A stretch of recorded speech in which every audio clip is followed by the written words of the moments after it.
Shalom, ketemu lagi di acara ORK, obrolan ringan keluarga. Sudah lama ya kita nggak berjumpa.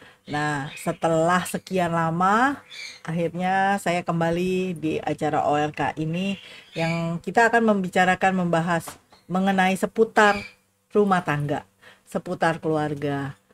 Banyak pembicaraan seputar rumah tangga itu, tentang keluarga segala macamnya, itu banyak yang bisa kita obrolin. Banyak juga pengalaman hidup yang Tuhan sudah izinkan terjadi dalam kehidupan saya. Sebelum kita masuk, yuk sama-sama kita satukan hati, kita datang pada Bapa di surga, kita berdoa. Terima kasih Bapa, Engkau sudah menyertai sepanjang kehidupan kami sampai saat ini. Sebentar kami akan membahas mengenai obrolan ringan keluarga. Apa yang mau kami bahas, biarlah Engkau yang tutup bungkus dengan kuasa darah-Mu. Apapun yang kami bicarakan, kami bisa mendapatkan berkat. Dan kami bisa melakukan dalam kehidupan kami, dalam rumah tangga kami, dalam keluarga kami, lebih baik dari hari ke hari. Menjadi indah di mata-Mu. Sehingga kami semua boleh hidup dengan berkenan di hadapan-Mu. Terima kasih Bapa, kami serahkan semuanya ke dalam tangan-Mu. Dalam nama Tuhan Yesus Kristus, kami sudah bersyukur dan berdoa. Haleluya. Amin. Yuk, kita masuk dalam obrolan kita pada kesempatan kali ini. Ya, pada episode yang ke-6 ini, saya mau membicarakan tentang kita tidak sendirian. Maksudnya apa? Tadi kan saya sudah bilang, banyak pengalaman hidup yang Tuhan izinkan terjadi dalam kehidupan saya. Saya dibentuk Tuhan, diproses oleh Tuhan dalam kehidupan saya itu banyak banget. Dari yang tadinya saya bagaimana, jadi lebih baik. Pokoknya hari demi hari menjadi lebih baik. Semua karena saya mau untuk taat akan perintahnya. Nah, ketika kita mengobrolkan soal obrolan ringan keluarga kali ini, masih tetap soal menantu dan mertua. Banyak sekali proses yang Tuhan izinkan dalam kehidupan saya soal mantu dan ibu mertua. Nah, ketika kami dianugerahkan rumah sendiri, dulu ketika kami punya rumah sendiri, Tuhan izinkan ada rumah sendiri, itu ada peraturan yang dibuat oleh suami saya, yaitu apa? Seminggu sekali kami harus ke rumah mertua. Jadi apapun yang terjadi, seminggu sekali kita tuh harus berkunjung ke rumah mertua. Pokoknya ada satu hari kita harus ke sana gitu. Waktu saya mendapatkan perintah itu gitu, jujur agak kaget gitu. Tapi ternyata ya udahlah, kan kita udah dikasih rumah sendiri, seminggu sekali kita harus berkunjung ke rumah mertua, apa salahnya gitu kan? Harus ke rumah tua, ke rumah mertua, apapun yang terjadi itu harus gitu seminggu sekali. Waktu awal-awal pertingkahan itu memang jujur susah untuk menjalankan dengan sukacita. Ketika apa, di dalam hati saya masih ada unek-unek, masih ada rasa kesel, masih ada rasa sebel gitu, masih ada akar pahit itu susah banget untuk menjalankan hal itu. Padahal mudah kan, cuma seminggu sekali gitu. Kita datang berkunjung ke rumah mertua. Tapi karena ada sesuatu dalam hati saya, jadi setiap kali saya diajak ke rumah mertua, itu rasanya berat banget. Rasanya kok susah banget, beban banget buat saya untuk dengan sukacita main ke rumah mertua itu. Tapi itu tetap saya lakukan. Itu tetap saya lakukan karena apa? Karena disuruh sama suami saya. Karena disuruh oleh suami saya, makanya saya kerjakan hal itu. Padahal kita semua tahu kan, eh, di dalam Kolose 3 ayat yang ke-23 dikatakan, apapun juga yang kamu perbuat, perbuatlah dengan segenap hatimu, seperti untuk Tuhan dan bukan untuk manusia. Jadi harusnya kan saya mengerjakan hal itu dengan sukacita. Seperti apa? Segenap hati saya kerjakan, saya ke rumah mertua. Seperti untuk Tuhan, bukan manusia. Tapi saya melakukannya karena diperintah suami. Itu saya lakukan, saya jalankan tanpa ada sukacita sama sekali. Tapi dengan berjalannya waktu gitu, memang ada nggak enak gitu di dalam hati saya.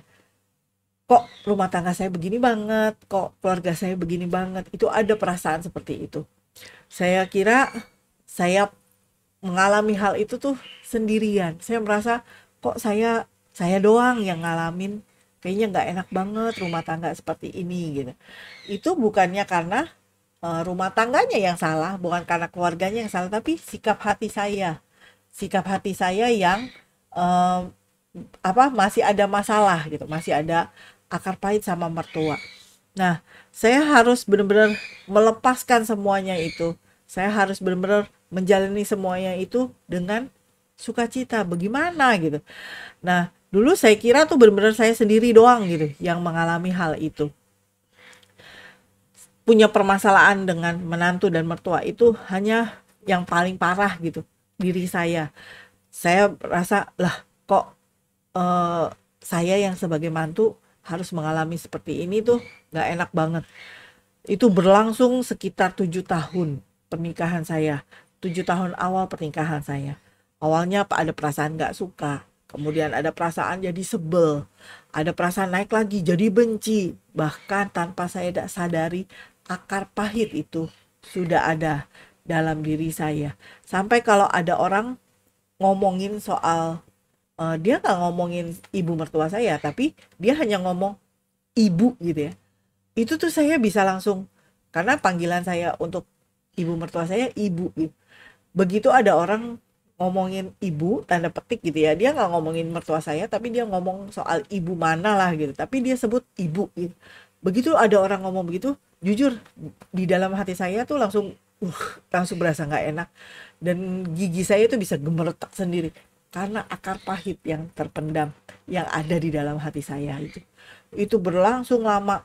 Sekitar 7 tahun pernikahan saya itu saya alami. Saya nggak mau nih kayak begini terus gitu. Saya mau benar-benar punya hubungan yang baik antara mantu dan mertua. Kemudian saya benar-benar nggak mampu untuk sendiri, seorang diri menghadapi ibu mertua tuh bagaimana supaya keadaan kami menjadi baik. Saya doa sama Tuhan. Saya bilang, Tuhan tolong saya nggak mau lalui kehidupan saya seperti ini gitu. Kemudian saya ada baca di dalam 1 Korintus 10 ayat 13. Di sini dikatakan seperti ini. Pencobaan-pencobaan yang kamu alami ialah pencobaan biasa. Pencobaan biasa yang tidak melebihi kekuatan manusia. Walaupun diri saya sendiri merasa, aduh ini cobaannya berat banget, aduh cobaannya susah banget. Tapi ternyata itu pencobaan biasa, tidak melebihi kekuatan manusia. Rasanya saya, waduh udah gak kuat nih gitu. Kok kayaknya lebih dari kekuatan saya. Tapi ternyata Tuhan bilang, itu tidak melebihi kekuatan manusia. Sebab Allah setia, dan karena itu Ia tidak akan membiarkan kamu dicobai melampaui kekuatanmu. Pada waktu kamu dicobai, Ia akan memberikan kepadamu jalan keluar sehingga kamu dapat menanggungnya. Jadi waktu pas saya baca ini, iya, pencobaan yang saya alami itu pencobaan biasa. Saya pikirkan yang alami paling parah tuh saya. Yang alami kayaknya gak enak banget rumah tangga itu cuma saya gitu. Tapi ternyata pencobaan yang saya alami itu pencobaan biasa, tidak melebihi kekuatan manusia. Jadi saya percaya, oh iya, bersama Tuhan, Tuhan akan mampukan saya bisa baik dengan mertua, keadaannya menjadi baik. Kalau ke rumah mertua bisa sukacita, bisa benar-benar enjoy the time dengan sukacita yang dari Tuhan. Nah, berjalannya waktu masih seperti biasa. Seminggu 1 kali saya ke rumah mertua. Ibu mertua saya juga tetap seperti apa adanya dirinya gitu ya. Tidak berubah sama sekali. Pokoknya tetap seperti dirinya. Yang kalau misalnya ketemu gitu, suka membicarakan, ibu suka cerita, ini orang gini. Terus dia ngomong apa adanya keluar. Terus saya suka bilang, jangan gitulah Bu gitu. Ngomong sama orang hati-hati, saya bilang. Tapi ternyata ibu saya itu bisa berkata seperti ini, biarin aja, yang penting ada di hati ini keluar, gak peduli orang lain mau sakit hati, katanya gitu. Nah, dari hal-hal seperti itu yang saya coba bicarakan tapi nggak mau didengar, terus berulang, ibu tetap seperti itu apa adanya karena orang tua kan susah untuk merubah karakter tabiat orang tua itu, susah gitu.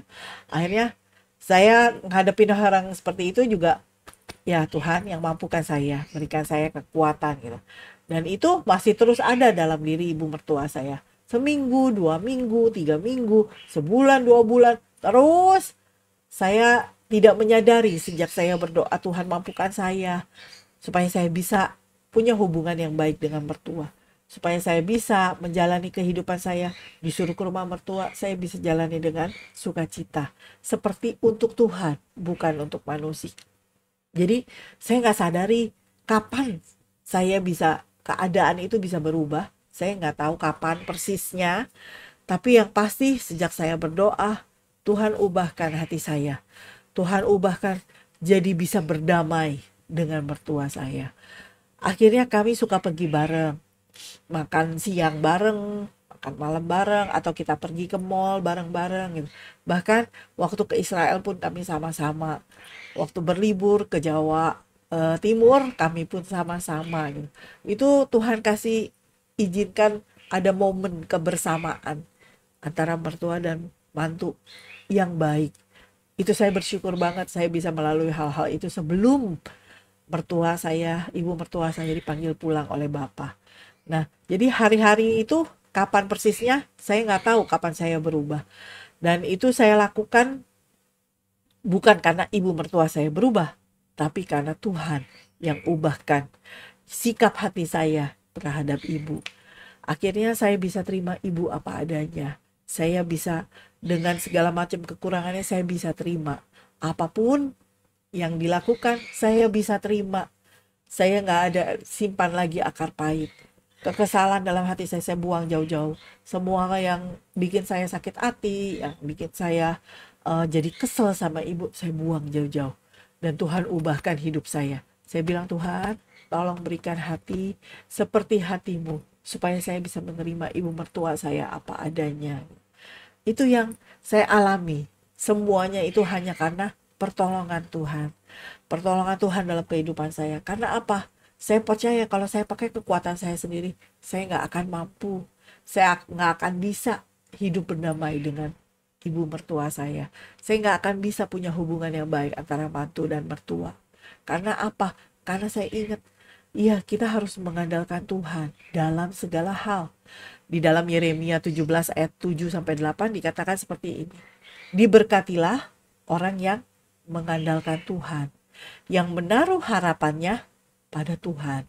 Ia akan seperti pohon yang ditanam di tepi air. Kalau pohon ditanam di tepi air itu pasti kan airnya kena. Selalu disirami air gitu. Yang merambatkan akar-akarnya ke tepi batang air. Dan yang tidak mengalami datangnya panas terik. Yang daunnya tetap hijau. Yang tidak khawatir dalam tahun kering. Dan yang tidak berhenti menghasilkan buah. Jadi benar-benar saya, oh ya Tuhan, saya harus mengandalkan Tuhan dalam segala hal. Saya mau menaruh harapan saya pada Tuhan. Jadi itu yang saya kerjakan. Saya benar-benar taruh hati saya, hidup saya dalam tangan Tuhan. Ayo Tuhan, kau berjalan bersama saya.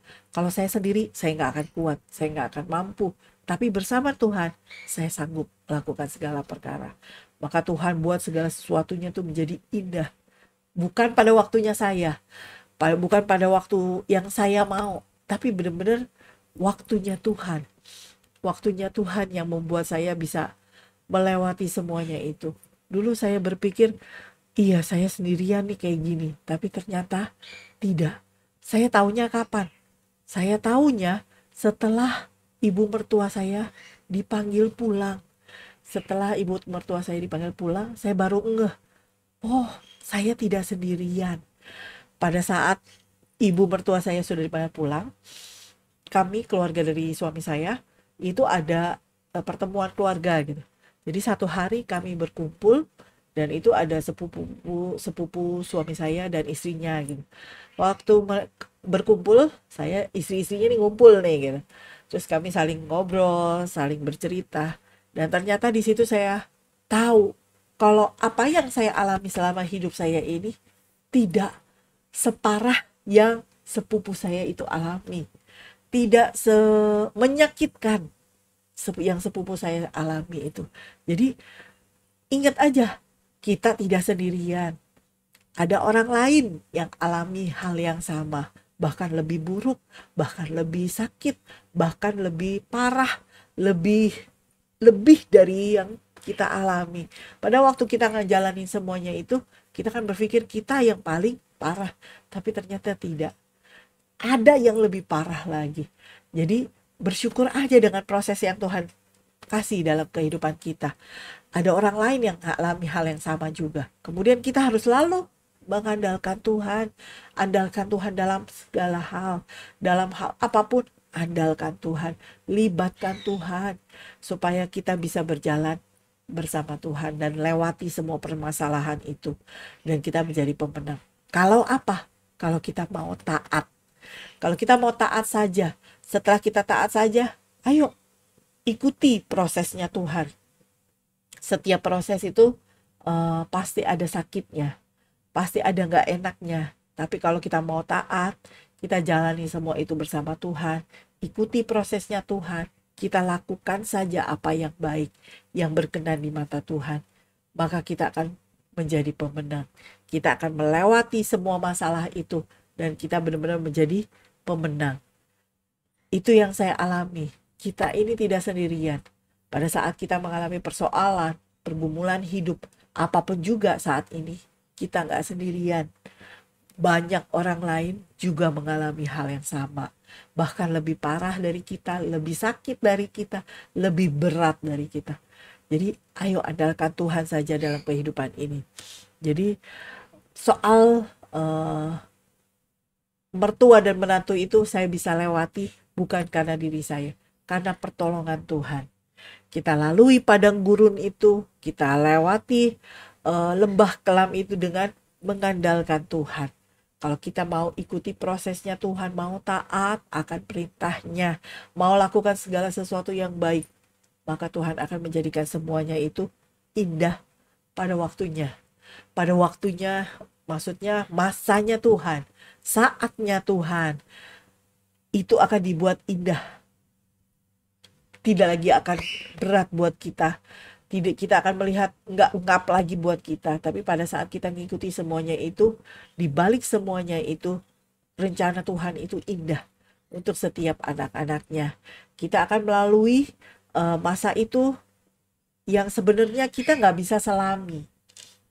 Kita lihat dalam Pengkhotbah 3 ayat 11, di situ dikatakan, iyanya huruf besar, ia Tuhan itu membuat segala sesuatu indah pada waktunya.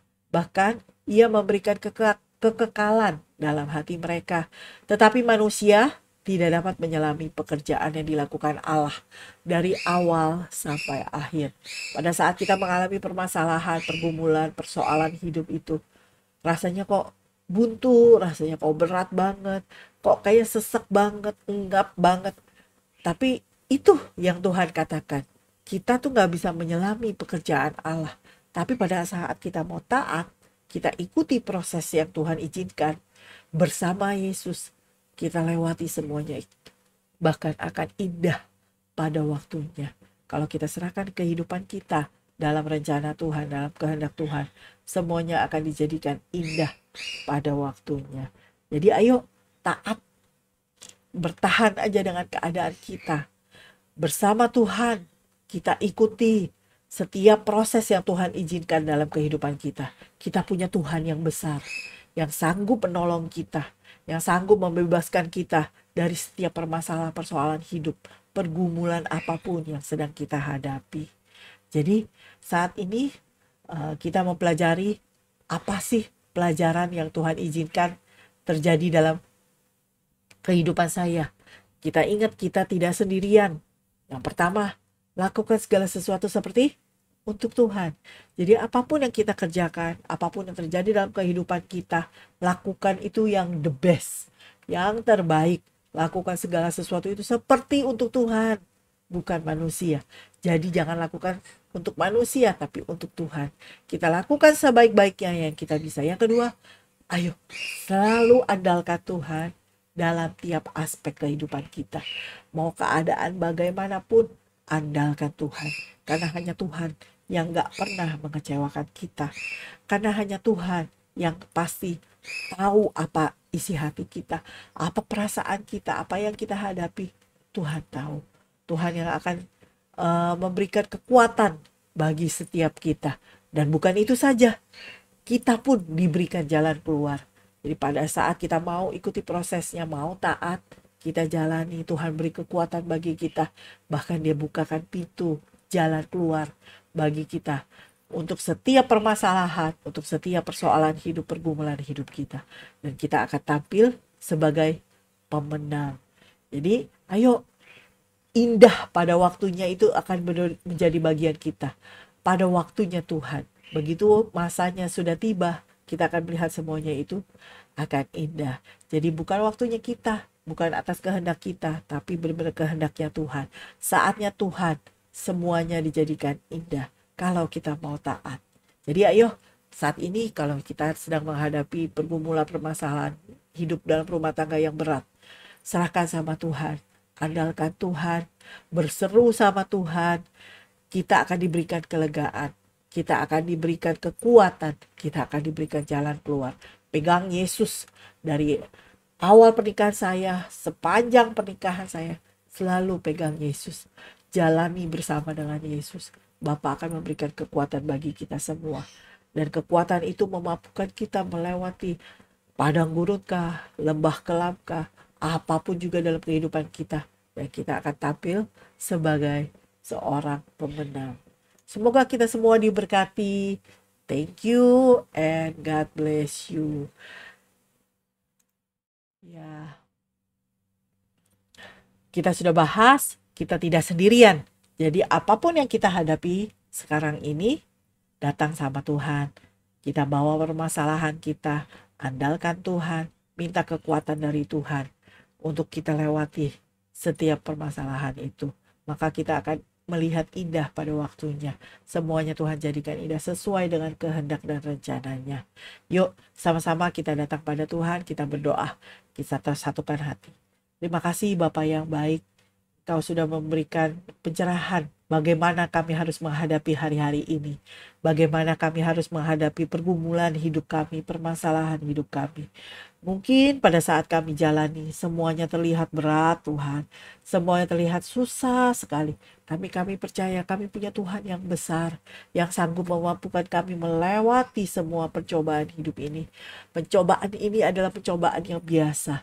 Yang akan tidak melebihi kekuatan kami sebagai manusia.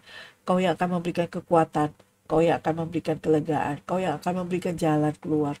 Tolong setiap kami Tuhan, supaya kami mampu menjadi wanita-wanita yang berhasil, yang memegang Yesus, berjalan bersama Yesus sampai akhirnya.